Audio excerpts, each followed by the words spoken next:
Bonjour, mesdames et messieurs, bienvenue à cette nouvelle édition du Cercle de presse du Saguenay. Alors, ce matin, on reçoit le grand chef de Master Yacht, M. Gilbert Dominique.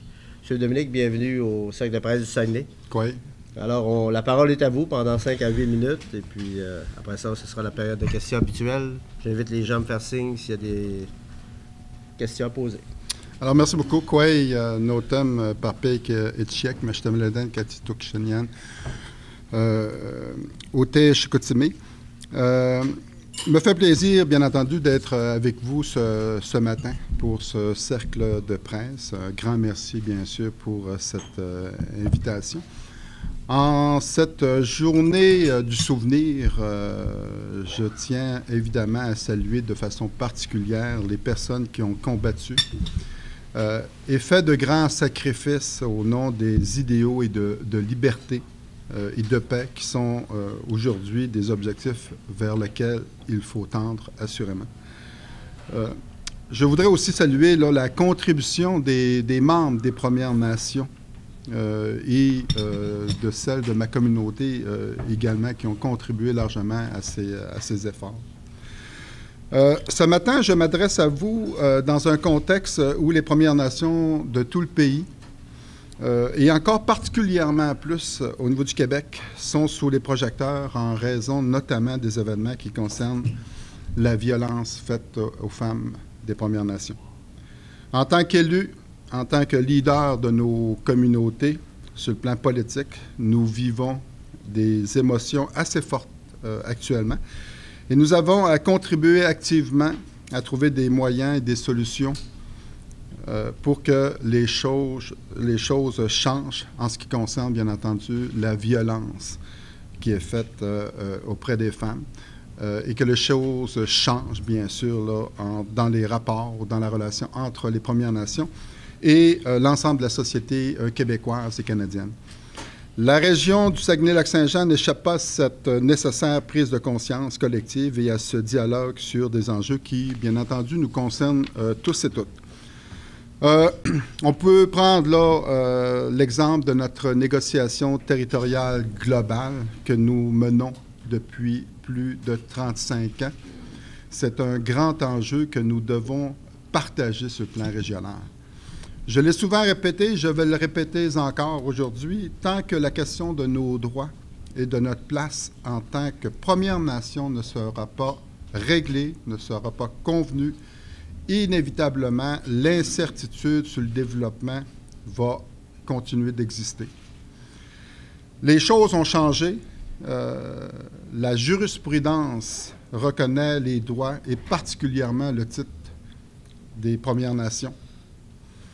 Les jeunes de nos communautés s'affirment de plus en plus et exigent avec raison des résultats à la hauteur de leurs attentes.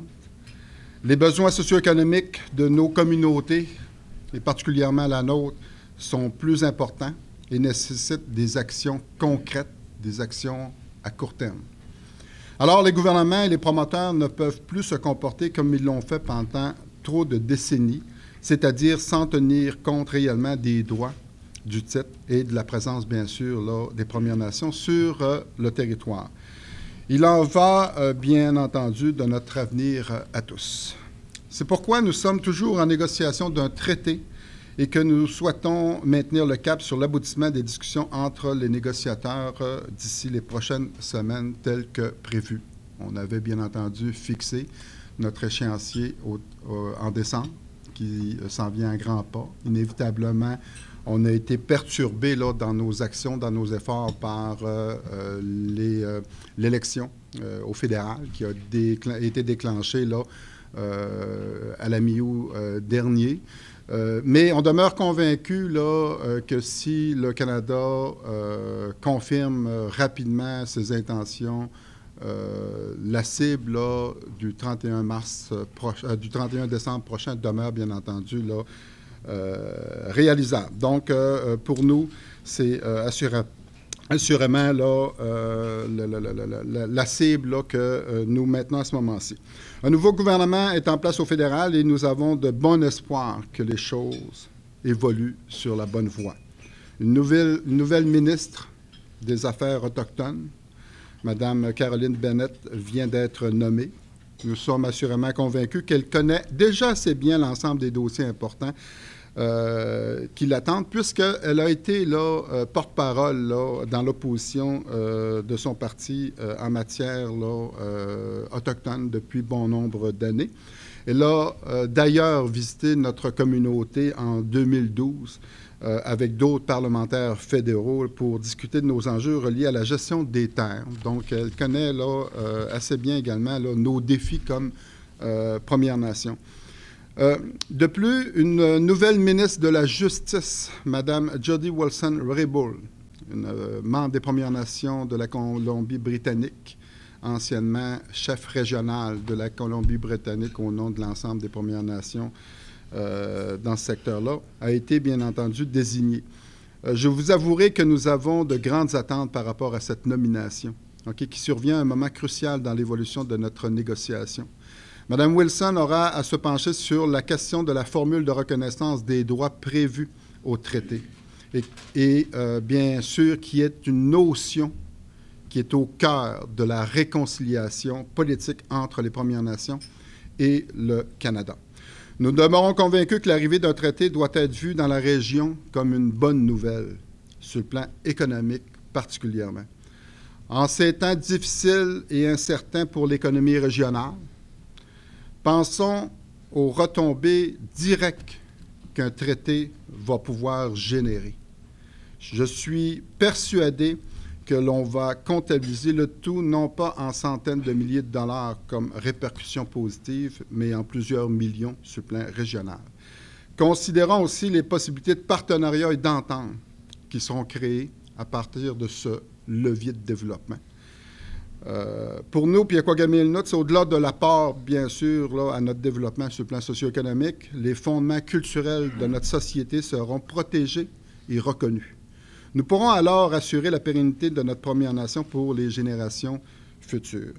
La réalisation d'un gouvernement autonome, il nous doit être souhaitée, appuyée, promue et défendue par l'ensemble des intervenants de la région du Saguenay-Lac-Saint-Jean. Je voudrais, en terminant, réitérer notre soutien aux femmes des Premières Nations qui ont osé dénoncer des situations et des comportements tout à fait inacceptables. Le message doit être clair. Il faut que la violence faite aux femmes cesse. Nous devons tous contribuer à cet effort en s'engageant individuellement et collectivement à ne jamais tolérer la violence faite à l'égard des femmes. Il faut aussi avoir le courage de se regarder dans le miroir et avouer qu'il existe de telles violences dans nos milieux. Par ailleurs, il demeure important que le nouveau gouvernement du Québec mette en place une enquête nationale sur les femmes disparues et assassinées et que l'on envisage très sérieusement la possibilité qu'elle couvre aussi les aspects qui sont reliés de façon directe ou indirecte, comme les relations entre les femmes autochtones et les différentes institutions. Finalement, ce matin, j'ai une pensée à ce moment-ci pour nos sœurs et nos frères Inuits de la communauté de Uashat-Mak-Maniotanam, qui vivent une période difficile sur le plan social suite au décès tragique d'une jeune femme de 18 ans et en raison d'une vague de suicides qui touche beaucoup les jeunes. Vous savez, l'effet d'un suicide dans nos communautés, cela a un effet d'une bombe qui éclate dans nos milieux, dans nos familles. Il faut travailler fort ensemble pour enrayer ce phénomène. Merci. Merci, M. Dominique. Donc, la période de questions est ouverte. Et comme vous, on a le respect des anciens. On va commencer avec la première question avec le président fondateur, M. Bertrand Tremblay.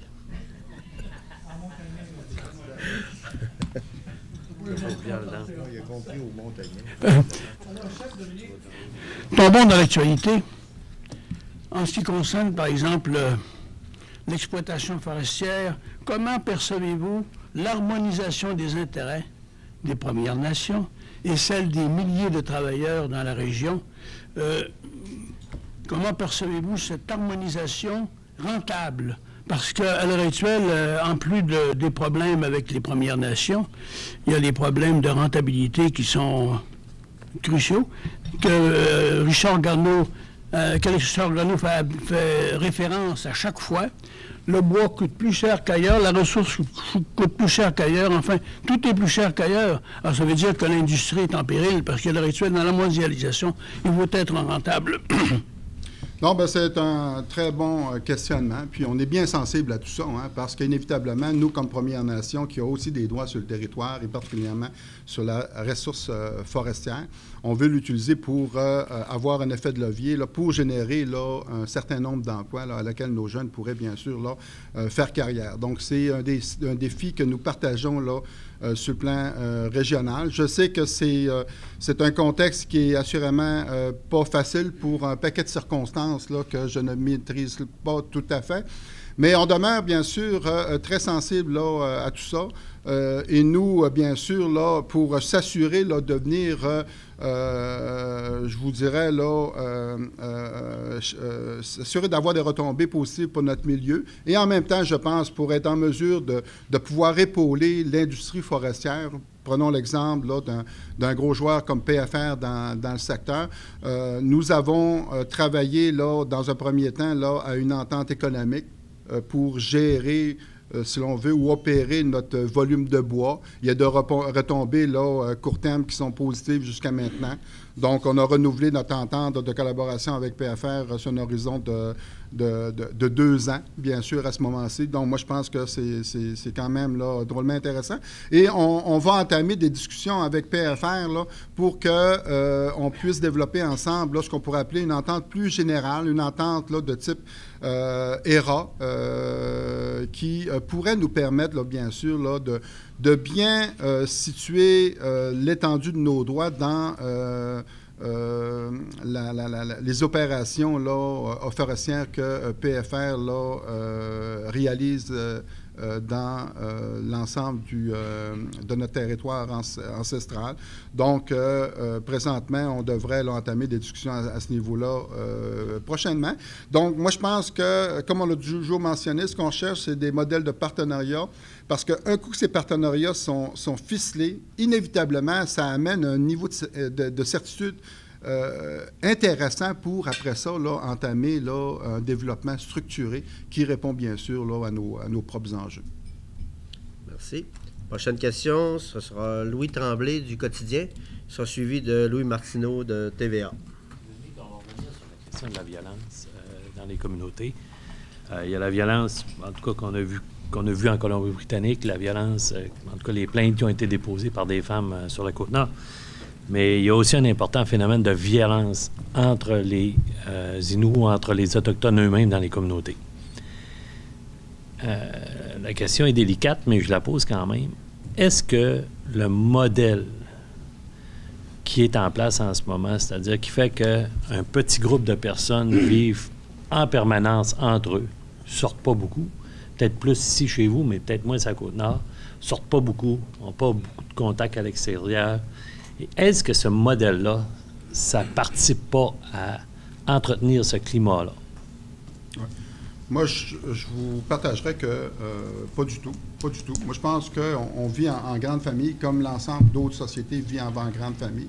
Puis c'est pas dans ces cas-là que ça engendre la violence. Moi, je pense que... Puis on ne se cache pas la tête dans le sable. Chez nous aussi, on a des actes de violence qui sont réalisés auprès des femmes. Il y a un mouvement qui est présentement là, actif au niveau de la communauté là, pour profiter de cette fenêtre là, malheureuse qui est offerte pour un peu là, se regarder là, à l'interne et faire le constat qu'il existe de la violence et faire de la promotion, de la prévention et inviter les femmes à dénoncer, là, parce que c'est pas tolérable. C'est aucunement tolérable. Donc, nous, notre communauté n'y échappe pas.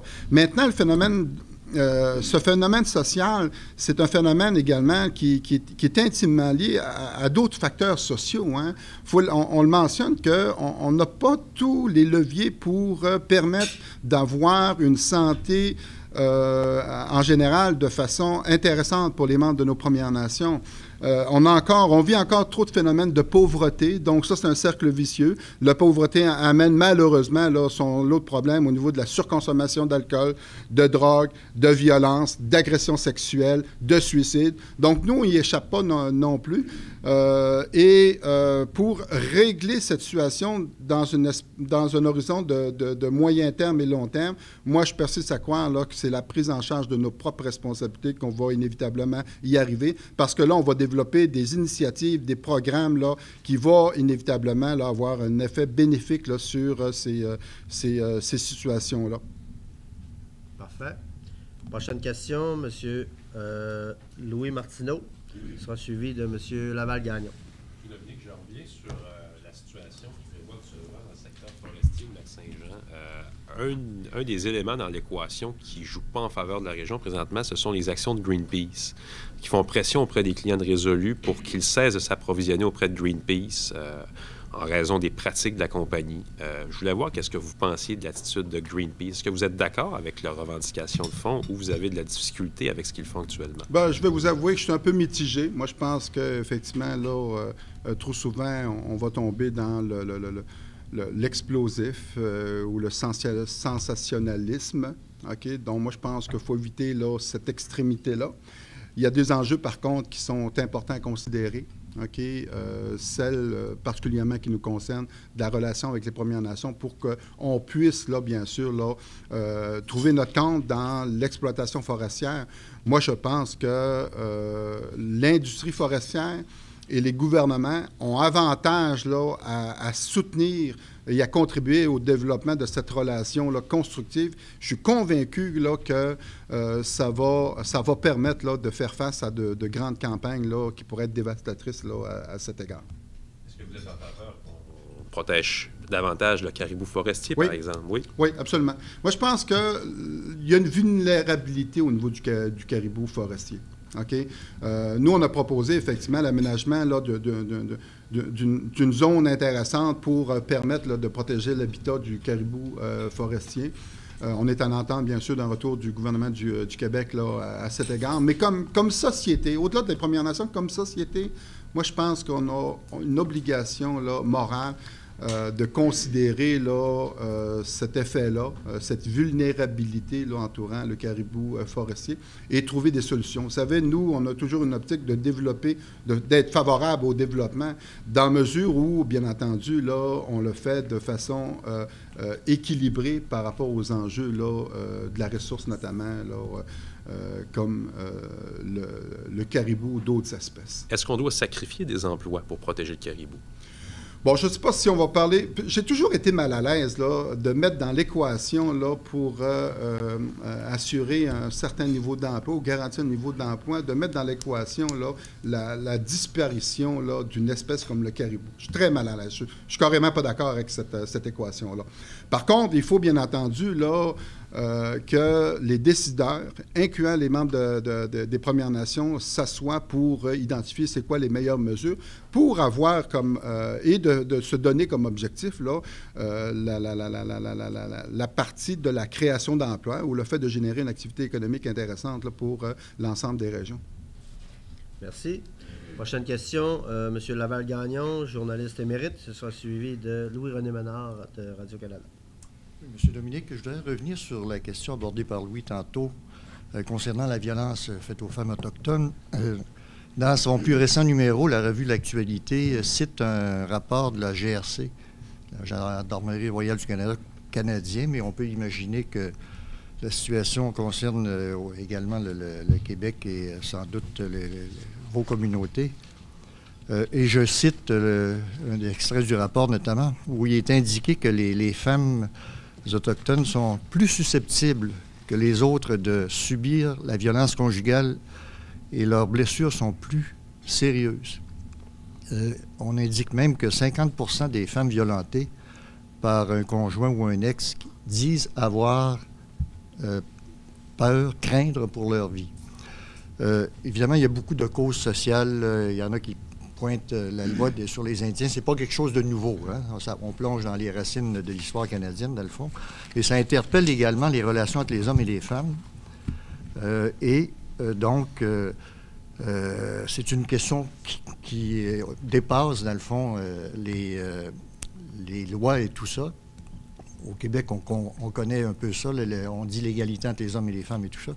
Comment vous percevez la situation dans votre communauté, de façon générale, et aussi dans votre communauté? Est-ce qu'il y a eu il y aura des actions concrètes pour qui interpelleraient finalement les hommes qui sont manifestement plus susceptibles de violence envers les femmes autochtones? Pas seulement la police, mais c'est aussi dans la communauté, au sein même de la communauté. Oui, effectivement, comme je le mentionnais tout à l'heure, c'est un phénomène là, qui est présent dans notre milieu. Okay? Il y a une panoplie de services qui sont offerts là, à l'ensemble des membres de notre communauté, particulièrement là, aux femmes. On veut profiter là, et dans la communauté, il y a un mouvement là, qui est un peu organisé là, par les jeunes en support avec les femmes, des aînés, pour un peu là, se rassembler et envoyer un signal que collectivement, là, c'est terminé, là, la violence là, que l'on fait subir aux femmes des Premières Nations. Donc, dans ce sens-là, on a, bien entendu, là, on a une assemblée publique ce soir et on va transmettre à notre population là, la panoplie des services qui sont offerts, okay, pour venir soutenir ces femmes-là dans leur cheminement. Dès qu'ils dénoncent, quel support qu'ils peuvent avoir. On a des partenariats avec des organismes régionaux qui nous épaulent là-dessus. Donc, on veut s'assurer là, de retransmettre ce message-là, particulièrement aux femmes, pour leur permettre là, de pouvoir là, se sortir de ce cercle vicieux, malheureusement. Donc, pour nous, il y a des actions très court terme là, qui sont faites là, en ce sens. On devrait aussi là, reproduire là, chez nous un mouvement qui a été initié dans l'Ouest auprès des Premières Nations. C'est un programme de sensibilisation qui est particulièrement destiné aux hommes des Premières Nations. OK?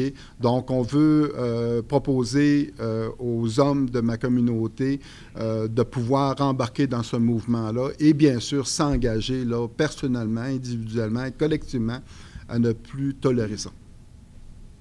Merci. Prochaine question. Louis-René Ménard, Radio-Canada. Oui, M. Dominique. Suivi de M. Bertrand Tremblay. Au niveau des pratiques de chasse que vous avez dans le parc des Laurentides, en fait, je pense que vous avez revendiqué un territoire en même temps dans le parc, là, je pense, dans la région de la rivière Picoba, avec les Hurons-Wendat de la région de Québec. Je pense que même cet automne, il y a encore eu des incidents là, enfin, j'ai vu des rapports de la Sûreté du Québec sur ça. Dans les dernières années, il y en a eu aussi des incidents durant la période de chasse parce que les deux communautés, vous n'entendez pas sur ce territoire-là. Vous le revendiquez. Les Hurons-Wendat le revendiquent aussi. Est-ce qu'il y a eu des négociations au cours des derniers mois là, avec le chef des Hurons-Wendat et vous là, dans ce dossier-là? Là? OK. Non, on n'a pas eu de discussion. La porte du côté des Wendat est présentement fermée. Okay, malgré nos nombreuses tentatives là, pour avoir une discussion constructive là, à cet égard. Sous prétexte qu'ils ont des discussions avec le fédéral à laquelle on n'est pas interpellé. Donc, cette porte-là est fermée là, à ce moment-ci. Mais je reviendrai sur un peu la perception hein, qu'il y a une crise là, quant à l'utilisation sur un horizon de 2 semaines là, pour une chasse au gros gibier sur un territoire à laquelle nous détenons des droits. Okay? On ne revendique pas, nous, la question territoriale. C'est qu'on a des droits. On l'a démontré. Il y a une entente de principe qui l'a confirmé, qui l'a reconnu d'autant plus. Puis on est en négociation pour y arriver. Et on reconnaît aussi que la nation Huron-Wendat a des droits à cet égard qui ont été reconnus par des jugements favorables. OK? Mais nos fondements territoriaux, on ne part pas au même niveau. OK? Nous, on part avec, bien entendu, des droits ancestraux qui comprennent un titre aborigène, pardonnez-moi, et la nation Wendat a d'autres fondements. Okay? Au-delà de ces fondements-là, pour une utilisation là, constructive ou une utilisation harmonieuse du territoire pour une chasse qu'on pourrait faire ensemble là, sur certains secteurs de notre territoire, nous, on n'a jamais évacué ça. Vous savez, on partage le territoire là, pendant quoi? C'est 3 semaines, la chasse sportive, ou 1 mois, là, sur le plan régional. Il m'arrive très rarement des incidents là, entre les chasseurs sportifs et les chasseurs de ma Première Nation. Je pense qu'il y a une belle cohabitation qui est faite à ce niveau-là. Et dans la partie de la réserve faunique de Laurentides, honnêtement, là, vous parlez d'incidents là, rapportés à la SQ. J'ai pris le temps là, hier de valider s'il y avait des incidents là, qui ont été rapportés. On ne nous a rapporté rien jusqu'à maintenant, là. Donc, depuis les dernières années, je vous dirais, là, la relation entre les citoyens Wendat et les citoyens de ma Première Nation sur le territoire là, appelé la réserve faunique des Laurentides, là, nous estimons là, que ça va très bien sur le territoire. Merci. Prochaine question, M. Bertrand Tremblay sera suivi par Dominique Savard du Courrier. Alors, l'université a ouvert il y a déjà 2 ou 3 mois, en collaboration, je pense, avec Rio Tinto, si ma mémoire est fidèle, un pavillon pour les Premières Nations. Je crois que l'enseignement est d'abord axé sur le patrimoine, sur l'histoire. Est-ce que vous allez suggérer d'ouvrir un volet aussi sur l'économie, parce que c'est une préoccupation constante chez vous? Effectivement, on a été invité là, à cette belle annonce de l'UQAC en partenariat avec Rio Tinto pour la construction d'un pavillon. Je pense que leur objectif, c'est que le pavillon soit construit là, ce printemps. Moi, je pense que ça va assurément là, contribuer là, au développement des compétences là, de ce niveau-là auprès des membres des Premières Nations, sachant également là, qu'ici, on est un axe qui est intéressant là, pour l'université l'UQAC, pour les Premières Nations, hein, avec la grande famille des Inuits, les Atikamekw particulièrement. Donc, moi, je pense qu'il y a quand même là, un bon nombre de gens des Premières Nations qui fréquentent cette institution-là importante. Maintenant, quant aux orientations, là, ça pourrait être là, une piste qui pourrait être certainement là, proposée à l'institution là, que représente là, l'Université du Québec à Chicoutimi pour éventuellement là, développer davantage ces créneaux-là, parce qu'on a avantage, effectivement, au sein de nos Premières Nations, à développer des expertises un peu plus raffinées, un peu plus pointues là, sur le plan économique. Parce que on est convaincu, on est voué, là, comme l'ensemble de la société québécoise, là, à faire en sorte qu'on puisse travailler fort sur un développement de notre propre économie, qu'on le fasse en collaboration, en partenariat. Et on doit avouer que on n'a pas nécessairement encore beaucoup d'entrepreneurs, de gens qui ont tout ce bagage-là. Et un volet comme ça pourrait être assurément intéressant à développer.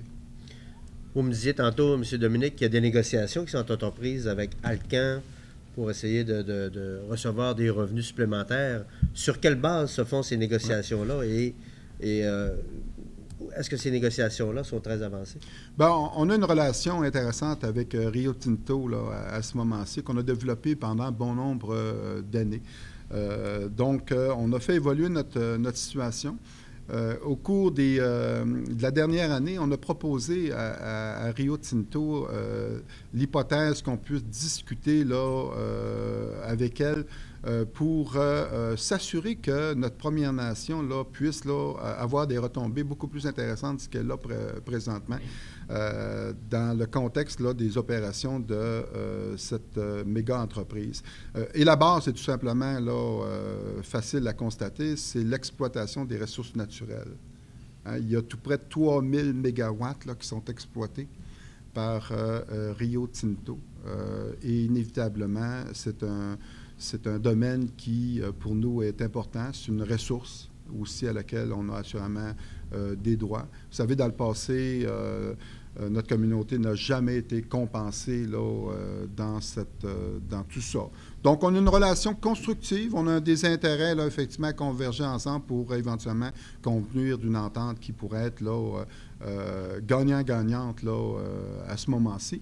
On vient tout juste de nommer, nous, là, à Mashtaouyats, notre équipe de négociateurs. On a confirmé le mandat et au cours des prochaines semaines, le tout devrait, là, les discussions devraient commencer.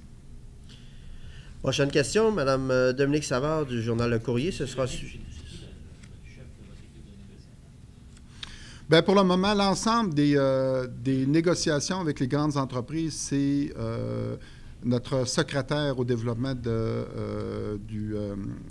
la gouvernance à Mashtaouyats, de l'autonomie gouvernementale, c'est M. Carl Cléré, qui a bien sûr avec lui une équipe là, qui plonge dans ces dossiers-là. Donc, je disais que la prochaine question, c'est Mme Dominique Savard du Courrier, sera suivie de Louis Martineau de TVA.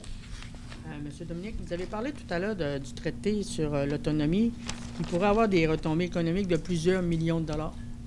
Je peux savoir un petit des exemples au niveau des retombées, Oui. à quel niveau que ça pourrait se situer? Oui, bien, prenons l'exemple. Là. Tout d'abord, hein, le traité, là, lorsqu'on va, bien entendu, le mettre en œuvre, va générer là, une multitude d'emplois là, pour notre communauté, pour assurer, bien entendu, notre propre autonomie. Je ne me souviens plus des chiffres, mais c'est quelques centaines d'emplois que ça va générer. Okay? Et bien sûr, dans tous ces emplois-là, il y a des emplois là, à laquelle on devra faire appel, bien sûr, à des expertises là, qu'on va retrouver sur le plan régional pour nous épauler là-dessus, parce qu'on n'a pas toutes les expertises, là, si l'on veut, pour assumer tout ça là, à ce moment-ci. Donc là, on parle de retombées directes là, et durables là, sur un horizon de plusieurs années. Il y a aussi dans la question du traité des leviers de développement économique qui vont être assurément intéressants. Donc, on parle d'un volume de bois. On convient d'un volume de bois où la communauté va avoir accès. Là, ce qui était prévu là, dans l'entente de principe, on parlait de 250 000 mètres cubes. Il y a d'autres leviers également là, intéressants, là, comme il est prévu là, l'affectation de montants pour créer un fonds d'investissement à laquelle notre Première Nation va injecter là, plusieurs millions de dollars. Les gouvernements vont aussi faire de même. On va interpeller des acteurs de la société civile également à faire de même. Donc, on pourrait élever là, une enveloppe là, drôlement intéressante pour venir donner des coups de main là, dans le développement de partenariats et la création d'entreprises là, sur le plan régional et en bout de ligne, bien sûr, là, créer des emplois pour la suite des choses. Il y a des projets comme toute la question des parcs Innu, hein, des parcs Innu qui, inévitablement, là, on est convaincu que si on prend l'exemple là, dans le secteur de la réserve faunique Ashwaubenon, de la rivière Ashwaubenon, moi, je pense qu'il y a assurément un rayonnement international qui pourrait être là, constructif là, à développer et encore là, générer des emplois là, pour notre communauté, mais on est convaincu pour l'ensemble de la région. Donc, on pourrait, moi, je pense, là, identifier différents leviers là, qui pourraient être là, importants là, pour et soutenir le développement régional. Mais l'élément crucial pour assurer un développement notamment sur le plan économique de l'ensemble de la région, c'est le niveau de certitude qu'il va avoir. Donc, lorsqu'on aura clarifié ça, lorsqu'on aura des mesures qui font en sorte que notre Première Nation seront considérées là, en tout temps dans l'ensemble du développement et que nos préoccupations seront considérées, inévitablement, ça trace la voie pour un développement structuré, mais drôlement intéressant pour l'ensemble de la région. Donc, prochaine question, M. Louis Martineau de TVA sera suivi de M. Pascal Girard du Quotidien. Je reviens sur les négociations territoriales. Je sais qu'il y avait des pourparlers qui se passaient pour certaines franges de terrain du côté de Saint-Prime, Roberval. Oui. Pouvez-vous nous dire où est-ce que c'est rendu, ça? Bien, présentement, il y a eu un rapport là, qui était fait par le gouvernement du Québec. C'était de sa responsabilité.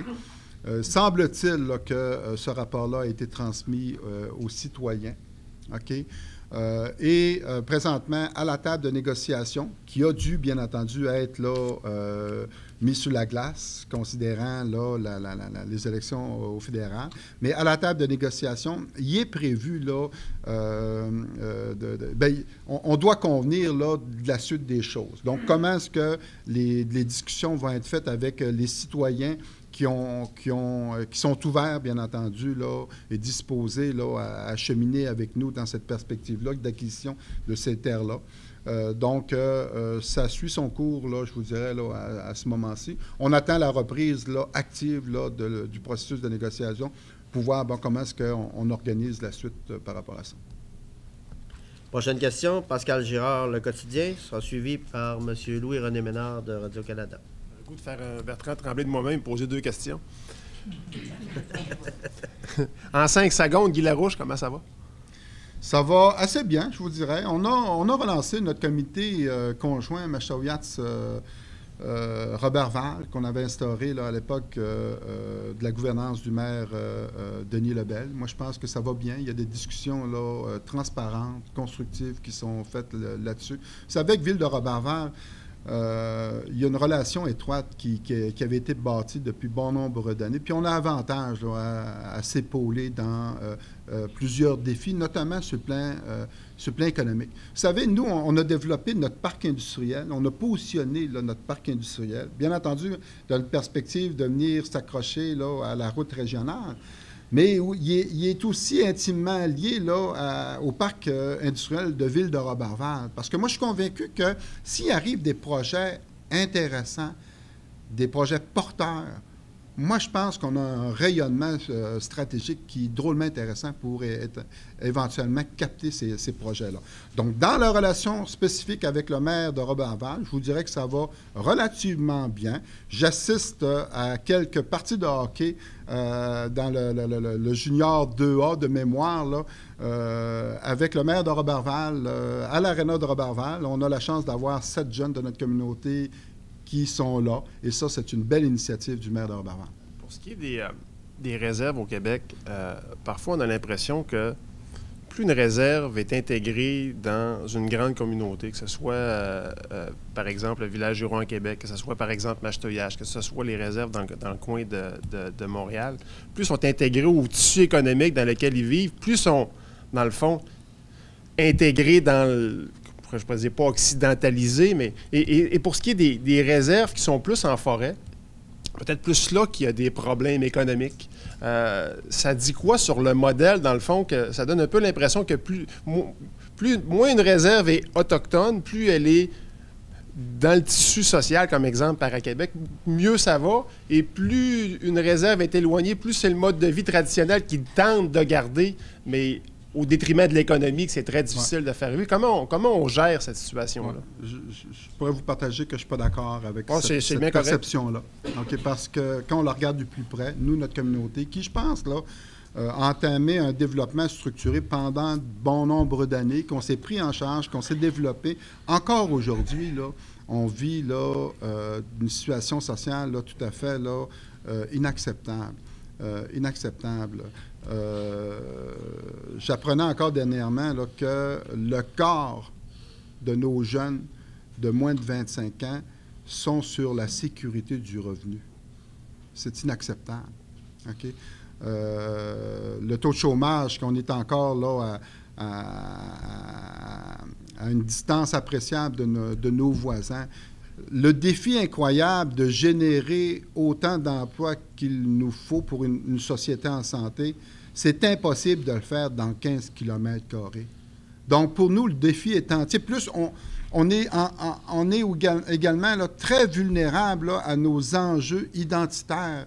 On est en perte de notre langue, inévitablement. Et le fait de vivre, bien sûr, là, à côté d'une population principalement francophone, inévitablement, ça a eu des secousses, comme d'autres secousses là, dans notre histoire. Et là-dessus, je fais référence aux pensionnats. Mais ça demeure que sur le plan de notre identité, de notre spécificité culturelle, on est vulnérable et pour nous, c'est un ancrage qui est drôlement important. Donc, on a des enjeux qui sont assurément là, les mêmes qu'une communauté qu'on pourrait qualifier éloignée, mais on a des enjeux qui sont drôlement importants également là, à considérer à ce moment-ci. Prochaine question, M. Louis-René Ménard, Radio-Canada. Il sera suivi de M. Laval-Gagnon. Les négociations avec les deux gouvernements, bon, il n'y en a pas eu depuis le mois d'août avec le fédéral depuis le déclenchement des élections.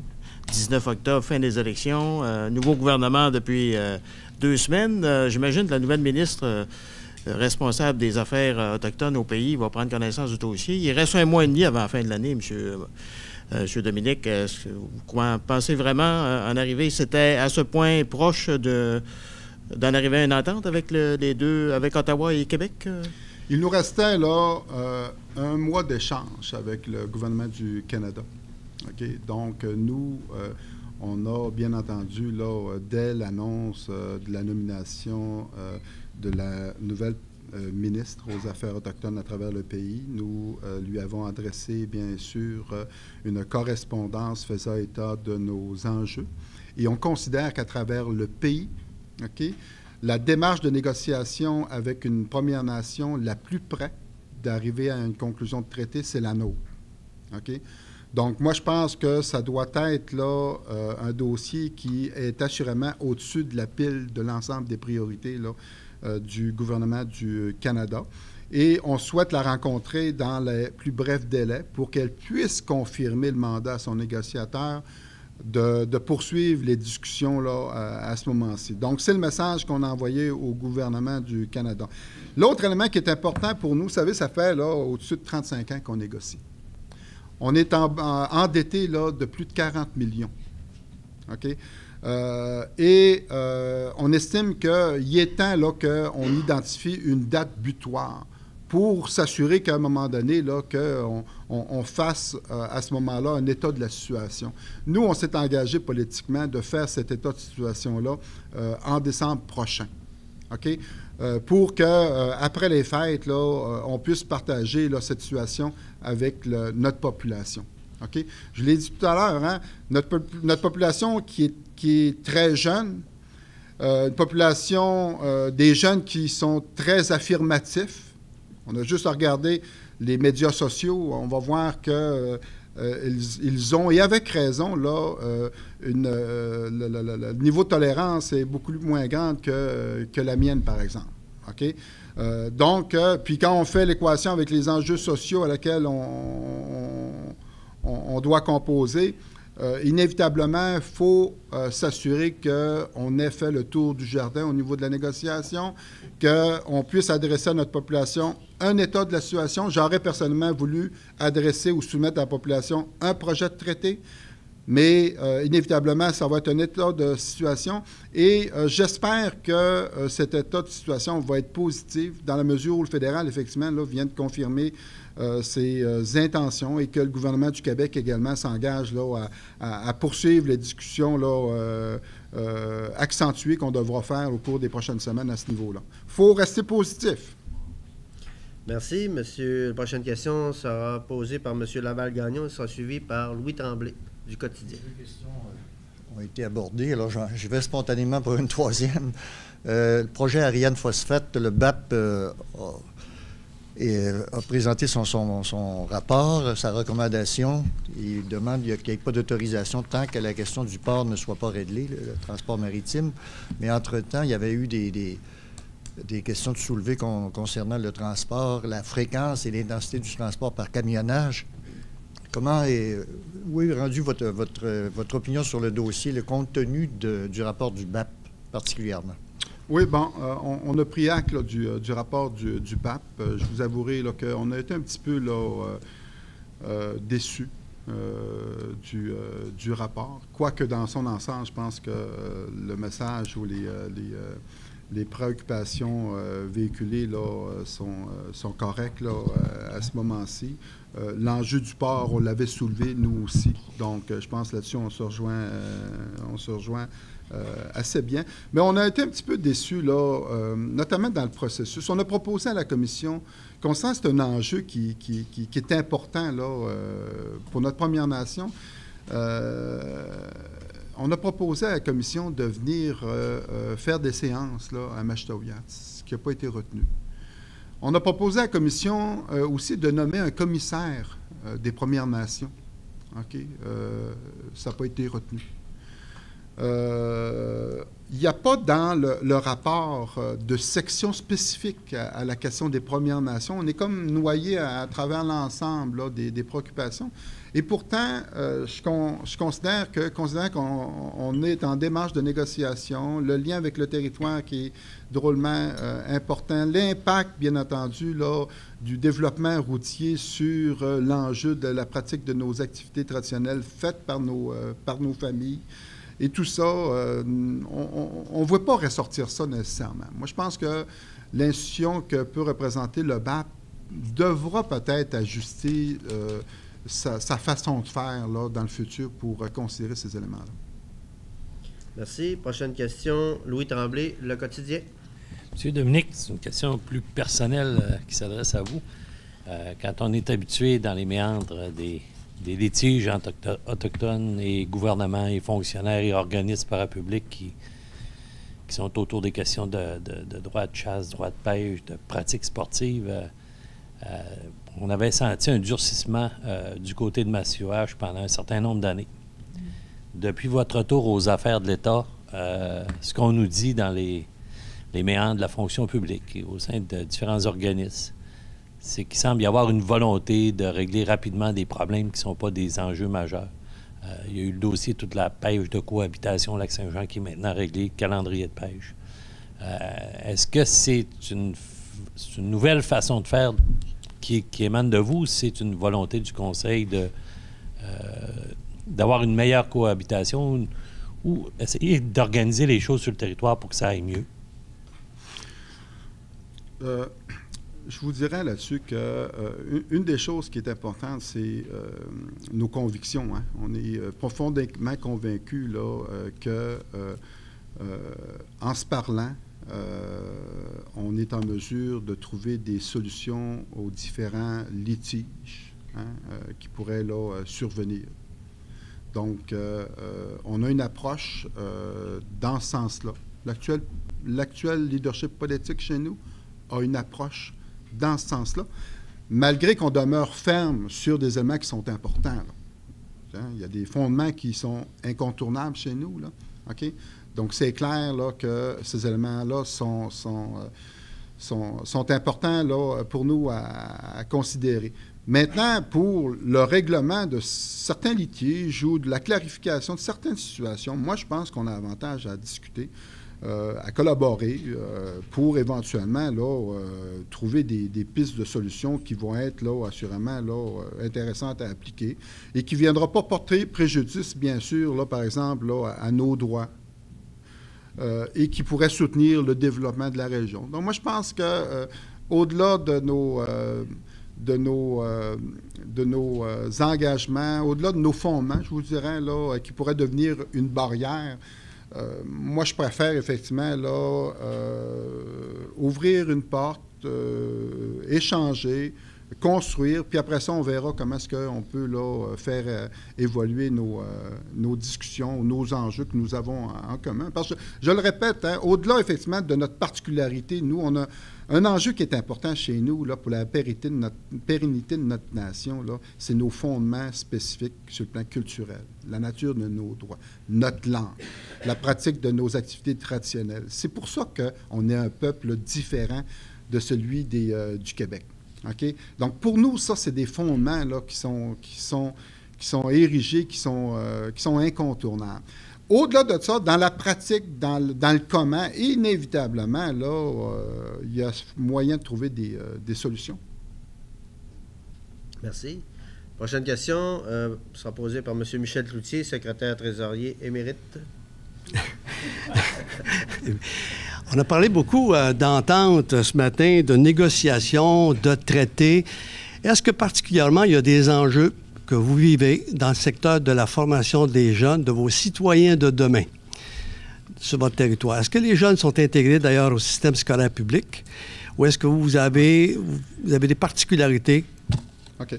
Bon, on commence peut-être par l'éducation, c'est un enjeu qui est crucial pour nous. OK? Ça a été là, le premier champ de compétences sur le plan administratif qu'on a pris en charge au début des années 80. OK? Parce qu'auparavant, là, c'était le gouvernement du Canada, les affaires indiennes là, qui géraient tout ça à distance, qui nommaient bien sûr un fonctionnaire pour venir opérer là, nos écoles là, dans la communauté. Donc, on a pris en charge ça. Ce qu'on a fait, là, puis je me souviens à cette époque-là, parce que je faisais partie des jeunes qui allaient au primaire, il y avait peut-être là 2-3 enseignants là, qui provenaient de la communauté. Okay? Donc, dans le tournant des années 80, le leadership politique a pris en charge cette responsabilité-là. On a développé massivement là, nos ressources dans le domaine, qui fait en sorte aujourd'hui, là, on a à peu près, là, je vous dirais, 90% là, du corps enseignant, c'est des membres de notre Première Nation. Okay? Donc ça, c'est un élément qui est assurément là, important. On a une école primaire d'autour de 280 jeunes dans la communauté, où tous les jeunes, là, bien sûr, là, utilisent là, cette institution-là. On a au niveau du secondaire 1, 2, 3, premier cycle, là, je vous dirais. Je ne me souviens plus le niveau de cycle, mais en tout cas, secondaire 1, secondaire 2, secondaire 3.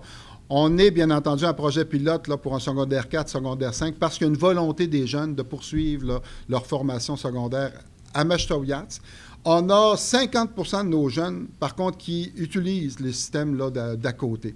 Donc, Cité étudiant à la Roberval, d'autres institutions scolaires dans la région. Au niveau collégial, c'est à l'extérieur de la communauté. Au niveau universitaire, là, également. Ce que nous nous assurons comme développement de nos programmes, c'est l'harmonisation, bien sûr, avec ce qui est offert au niveau du Québec, parce que inévitablement, là, il faut s'attendre qu'un jeune puisse là, transiter d'une institution à l'autre. Hein. Il arrive des fois où des parents doivent aller travailler à l'extérieur, donc avec leurs jeunes, bien sûr, suivre. Donc, nous, on veut s'assurer qu'il y a un arrimage, là, pour permettre là, à nos jeunes là, de ne pas être en décalage là, avec ce qui se fait au niveau du Québec à ce niveau-là. Donc, on a cette préoccupation-là que l'on maintient, mais en même temps, ça nous permet quand même de développer nos propres programmes, particulièrement là, entourant les particularités là, culturelles de notre Première Nation, par exemple la langue. Donc, on enseigne la langue là, dans nos institutions scolaires. Merci. Donc, il me reste deux noms sur la liste, Pascal Girard et Louis Tremblay.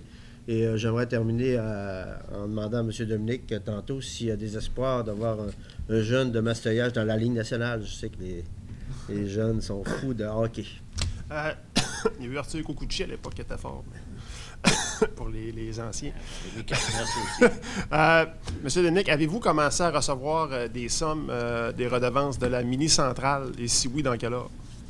Je pense que oui. J'ai pas je pense pas que je suis convaincu que il y a des sommes qui sont générées. Là, on parle bien de Val-Jalbert. OK, je pourrais pas vous dire là, l'ampleur des montants là, effectivement, mais ça correspond là à ce moment-ci aux planifications qui ont été faites. OK, donc oui, là, il y a des sous qui commencent, là, bien sûr, à être générés, qui rentrent là, dans les coffres là, de notre société en commandite. Il n'y a pas encore de transfert direct à la communauté parce qu'il y a un protocole là, qui cadre ça, comment est-ce que le transfert de ces sommes-là va être fait au niveau de la communauté. Mais oui, le projet actuel génère des revenus en fonction là, des planifications qui a été fait. Et on est en construction, justement, là, pour l'autre projet qu'on a développé en commun avec les deux MRC, qui va aussi là, assez bien. Donc, honnêtement, c'est des projets structurants et constructifs à laquelle deux sociétés là, vont en bénéficier. Puis moi, je suis fier de cette réalisation-là dans notre milieu. Prochaine question, Louis Tremblay. Ça devrait être la dernière. Question peut-être d'intérêt plus personnel, ça peut intéresser le monde aussi. De géographie. Quand je me suis rendu à mon camp de chasse la dernière fois, en empruntant la route Chipcha, j'ai vu une pancarte que c'était marqué Nitassinan Mastoyuash dessus. On a toujours eu l'impression que la rivière Chibcha vers le nord était un territoire qui était plus occupé par les Indiens de Betty-Amite. Il y avait même à Saint-David de Falardeau 4 ou 5 familles dont les numéros de bande étaient enregistrés à Betty-Amite. Est-ce que ces frontières-là sont changées ou si c'est un nouveau redécoupage? Non, ça tient compte de l'ensemble des paramètres là, de notre territoire traditionnel, ancestral. Okay? Et si on prend notre relation avec Pessamit, okay, on va rapidement là, faire le constat qu'il y a plusieurs familles qui ont décidé à l'époque d'aller habiter Pessamit et d'autres familles qui ont décidé là, de demeurer au Pequawagami. Okay? Mais ces familles-là, vous savez, la création des réserves, là, c'est artificiel, ça. Hein? C'est pas quelque chose qui était là, ancré dans la définition des limites territoriales là, traditionnelles de tous les peuples là, des Premières Nations à travers le pays. Hein? Moi, je suis un Dominique, OK? Puis le territoire ancestral de la grande famille des Dominiques est dans le secteur du lac Onishtagan. Et dans ce secteur-là, il y avait plusieurs familles là, qui habitaient là en permanence. Et il y a, par exemple, là, du côté de mon père, de ses cousins qui vivent à Pessamit, qui sont membres de la communauté de Pessamit. Et inversement, on a une branche de familles Dominiques qui vivent à Mashtawiyat. Pourtant, c'est les mêmes Dominiques. C'est la même grande famille là, à ce niveau-là. Donc, moi, je pense qu'il ne faut pas voir là, l'aménagement d'une frontière nécessairement. Là, okay? Il y a une zone où il y avait plusieurs familles qui cohabitaient là, sur ces territoires-là. Et c'est encore le cas là, à ce moment-ci. Maintenant, par rapport à notre action là, d'affirmation et de souligner notre présence là, et notre appartenance au territoire, c'est un geste qui a été, bien sûr, longuement réfléchi chez nous. C'est un geste qu'on ne voulait assurément pas provocateur. C'est un geste où on a voulu là, réaffirmer là, et souligner là, à l'ensemble des citoyens québécois et particulièrement à nos membres de notre communauté qu'on est fiers d'appartenir à ce territoire-là. Il y a personne qui avait encore tiré dedans comme ça. Les nombreuses enseignes le long des routes forestières. M. Dominique, est-ce qu'il y a des espoirs chez vous qu'un jeune qui atteigne la Ligue nationale dans le domaine du hockey? Oui, assurément. Moi, je prédis là, que dans une génération, on aura un joueur de Mashtawiyat qui va porter fièrement les couleurs, j'espère, des Nordiques du Québec. Avez-vous des noms?